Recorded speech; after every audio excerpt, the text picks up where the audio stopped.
Bueno, la tecnología cambia constantemente. Sí, pero no tan rápido como... No nos ha de asustar tanto, ¿eh? La tecnología cambia constantemente, pero a ver, si tú sabes usar un ordenador, cuando te dicen ahora es una tableta, es muy rápido. Ahora esto es un ordenador, es muy rápido. Por lo tanto, hay cambios, pero una vez ya has entrado en la competencia digital, una vez ya eres competente digital con la tecnología de un momento, si realmente pues estás en activo y te preocupas, el irte adaptando es relativamente fácil. Lo difícil es alcanzar en un momento dado tu competencia digital. Y las cosas no cambian tanto. En definitiva, ¿qué hacemos con la tecnología?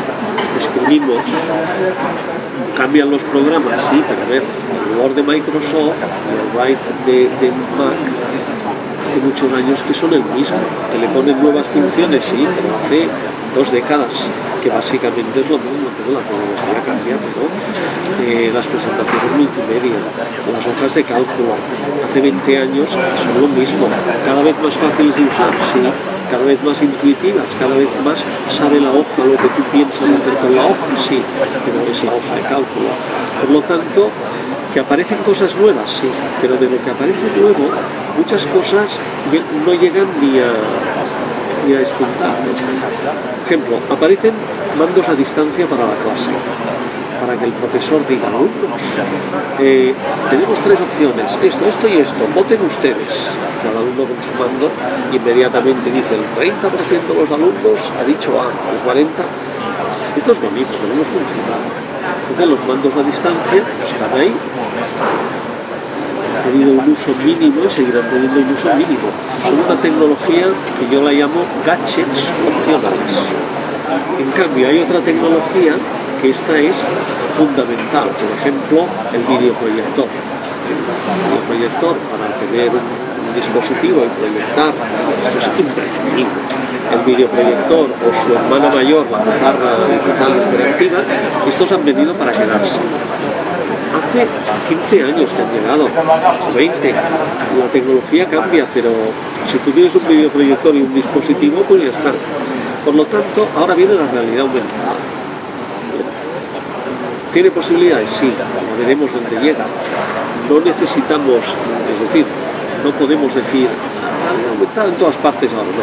Primero, debemos de dar tiempo al tiempo, habrá unos innovadores que sí que la introducirán en educación y irán viendo qué pasa, y si dentro de unos años vemos que realmente están haciendo cosas maravillosas, nos plantearemos el irlo extendiendo.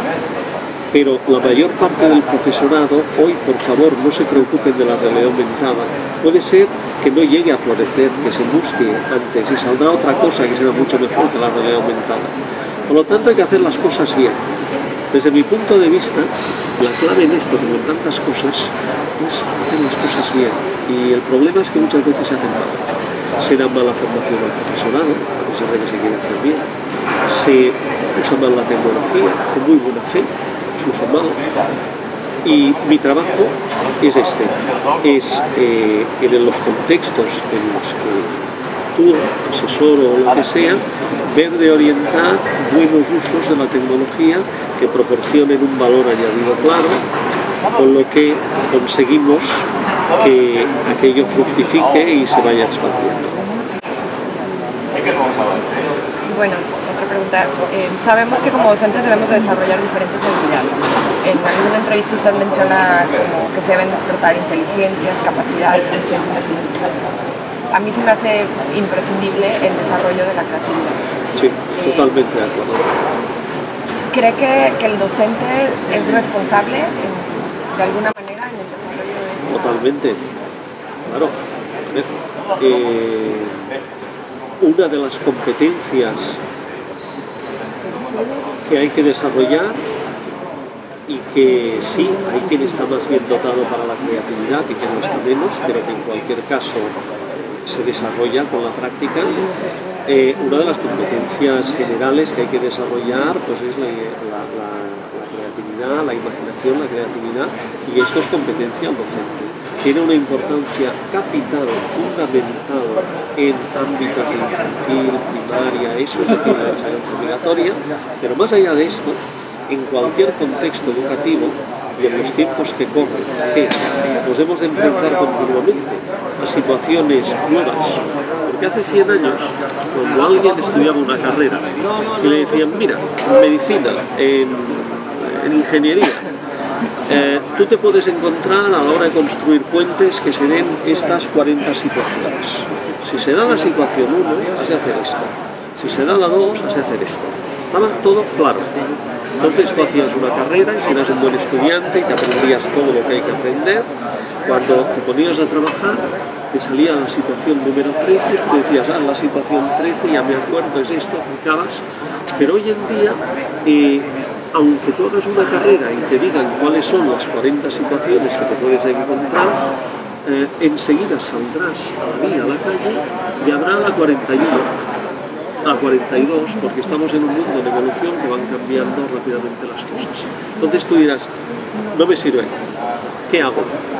Entonces hay que desarrollar heurística, hay que desarrollar otras formas de trabajo. Es decir, esto es importante, claro, la persona que ya sabe 40 busca similitudes, dice, a ver, esto no es nada, pero se parece un poco a la 36, pero es distinto. Has de desarrollar la creatividad, no solo la creatividad, sino también el tener red social. El que para ti estudiar una carrera no es solo aprender tú con toda tu memoria externa, tus apuntes, tu play, no es solo aprender tú, sino que es aprovechar la carrera para crearte una red profesional, social, de forma que cuando tú te encuentras en la situación esta nueva y no sabes, tengas, además del Google y de todo lo que has aprendido, la posibilidad de decir, colegas, me he encontrado con esto, alguien se lo ha encontrado ya, es posible que algún colega se lo haya encontrado, y este colega puede decir, pues mira, yo me lo encontré y hice esto, oye, y me salió mal, no lo hagas. Entonces tú dices, mira, poco me has ayudado, pero esto ya no lo voy a hacer, voy a ver de hacer otras cosas. Por lo tanto, la creatividad en los tiempos que corren, si cabe, es más importante que nunca. Por lo tanto, responsabilidad de todos los docentes, los de la enseñanza obligatoria para fomentar esta creatividad básica, general y tal, y en esto, que además he sido alumno del profesor Saturnino Latorre, pues tenemos claro que la creatividad se desarrolla practicando como todo. Por lo tanto, es posible practicar.